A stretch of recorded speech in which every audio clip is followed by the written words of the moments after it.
Zoti Basha do dy fjalë për ditën e verës? Atëherë dua të uroj që të gjithë shqiptarët gëzuar ditën e verës dhe mbarë mirë inshallah.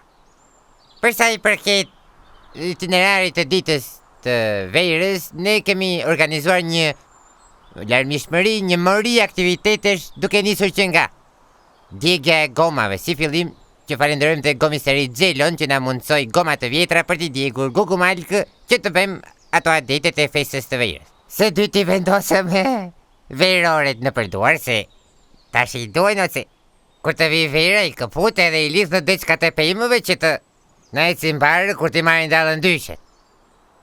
Tjetër pastaj morëm edhe ca stapka për drurit të voskra, dek të holla pejmësh domethënë, ata që se kuptojnë stapka, edhe dolëm shtëpi më shtëpi, duke bërë ciu, bashkë me kalamajt e vegjël, se tash duhet të festojnë dhe ata se të vegjël janë, ke parasysh ne kur kemi qenë të vegjël i bënim këto, pavarësisht se tani jemi Euroatlantik, edhe gjithsesi duhet të ruajtur traditat, se tash ditë e verës është festë spontane. Gjithsesi në 11 maj mos harroni të votoni për ne, edhe do jetë një vit shumë i mbarë dhe një qeverisje shumë e mbarë.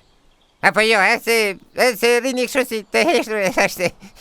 Po xhironi apo? Po, jepi. E keni mbyllur. Apo xhironi? Jepi, po. E po mirë.